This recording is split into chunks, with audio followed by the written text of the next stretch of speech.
নমস্কার বন্ধুরা, হতসহ study centre চ্যানেলে তোমাদের স্বাগতম। 1 জুলাই অন্নপূর্ণা ভাণ্ডার প্রকল্প নিয়ে একটি বড় আপডেট। এইমাত্র মাননীয় মুখ্যমন্ত্রী শুভেন্দু অধিকারী মহাশয় তিনি কিন্তু সরাসরি জানিয়ে দিয়েছেন যে 1 জুলাই অন্নপূর্ণা ভাণ্ডার প্রকল্পের টাকা কারা পাবে কারা পাবে না। তোমরা ইতিমধ্যেই বুঝতে পারছো যে 1,20,00,000 মেয়েরা এই প্রকল্পের সুবিধা পাবে এবং 30 লক্ষ মেয়েরা এই প্রকল্পের সুবিধা পাবে না। তাহলে তোমরা কি করে বুঝবে যে 1 জুলাইতে প্রকল্পের টাকা ঢুকবে কি ঢুকবে না? তো এই ব্যাপারে কি বলেছেন মাননীয় মুখ্যমন্ত্রী শুভেন্দু অধিকারী মহাশয়, ভিডিওটা প্রত্যেকের জন্য খুব গুরুত্বপূর্ণ, অবশ্যই বলবো শেষ পর্যন্ত দেখবে। তো প্রথমে আগে শুনে নাও যে আমাদের রাজ্যের মুখ্যমন্ত্রী শুভেন্দু অধিকারী মহাশয় তিনি কি বলেছেন। আগামীকাল 1 জুলাই এই রাজ্যে 1,51,00,000 অন্নপূর্ণা যোজনায় আবেদন করেছিলেন। আমরা স্কুটিনি করে প্রায় 1,20,00,000-এর বেশি দিদি আর বোনের নামকে আমরা নথিভুক্ত করতে পেরেছি। এদেরকে আগামীকাল আমরা 3,000 করে টাকা অ্যাকাউন্টে ট্রান্সফার করব। 1,20,00,000 দিদি এবং বোন। এর মধ্যে আপনারা শুনলে খুশি হবেন, 5 লক্ষ আমাদের আদিবাসী দিদি এবং বোন আছে, 5 লক্ষ। তারা আগামীকাল 3,000 টাকা অ্যাকাউন্টে পাবেন।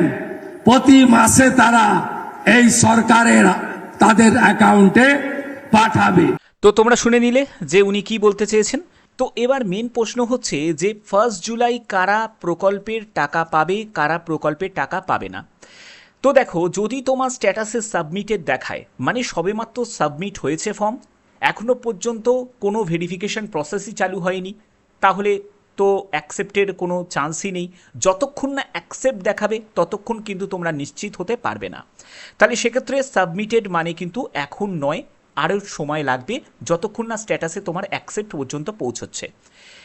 এরপরে চলে যাচ্ছি, এর পরবর্তী হচ্ছে প্রসেস মানে হচ্ছে যে তোমাদের এই যে সাবমিটেডের পরে, অর্থাৎ তোমার ফর্ম ওপেন হয়েছে, তারা ভেরিফিকেশনের জন্য পাঠিয়েছে এবং ভেরিফিকেশন প্রসেস চলছে, তার জন্যই তোমাদের প্রসেস দেখাচ্ছে। তাহলে তাদেরকেও একটু অপেক্ষা করতে হবে, কারণ এই প্রসেস থেকেই কিন্তু তোমাদের অ্যাকসেপ্ট হয়ে যাবে যদি সব ঠিকঠাক থাকে। হচ্ছে যাদের ফর্ম রিভার্টেড হয়েছে, রিভার্টেড মানে হচ্ছে ধরো তোমার ফর্মে কিছু ভুলভ্রান্তি হয়েছে, তুমি ভেরিফিকেশান যখন অফিসাররা করেছে তখন দেখেছে যে কোনো মিসম্যাচ কন্ডিশন, যে ডকুমেন্টস দিয়েছো সেই ডকুমেন্টস একটা অস্পষ্ট ডকুমেন্ট দিয়ে দিয়েছো, ঠিক আছে। এবার অনেক কারণের জন্য, মাল্টিপল কারণের জন্য, বা তোমার যে আধার কার্ডটা দিয়েছো সেই আধার কার্ডে আদৌ ডিবিটি লিঙ্কই করা নেই, যে মোবাইল নাম্বারটা দিয়েছো সেটা আধারের সাথে লিঙ্ক নেই, এইসব বিভিন্ন প্রবলেম আছে।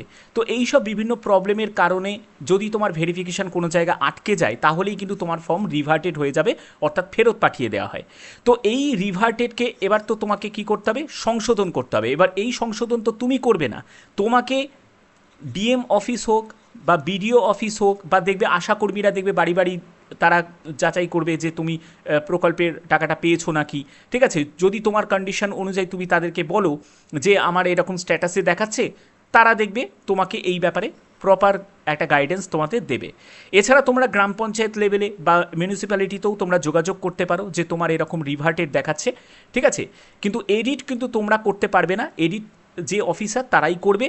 এবং তোমাদের এডিট করার জন্য যে যে প্রয়োজনীয় ডকুমেন্টসগুলো সেগুলো তোমাদের সঙ্গে সব কিছু কিন্তু তোমাদের নিয়ে যেতে হবে, কারণ তুমি তো এখন বুঝতে পারছো না যে কোন কারণের জন্য তোমার ফর্মটা রিভার্টেড হয়েছে, এবং তার জন্যই তোমাকে প্রয়োজনীয় যা যা ডকুমেন্টস তুমি ফর্ম ফিল আপ করার সময় নিয়ে মানে লেগেছিল সব কটা ডকুমেন্টই তোমাদের অরিজিনাল সঙ্গে ক্যারি করতে হবে, ঠিক আছে।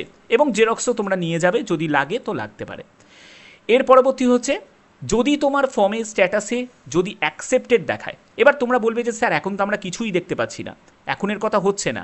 আগেও যদি তোমার অ্যাকসেপ্টেড দেখায় তার মানে তোমার 1 জুলাইয়ে তোমার কনফার্ম হয়ে যাচ্ছে, ঠিক আছে। যদি তোমার অ্যাকসেপ্টেড না দেখায় তাহলে আমি তোমাদের বললাম রিভার্টেড বাদ দিয়ে বাদবাকিগুলো যেগুলো রয়েছে সেই স্ট্যাটাসে যদি থাকে তাহলে তাদের কিন্তু ওয়েট করতে হবে।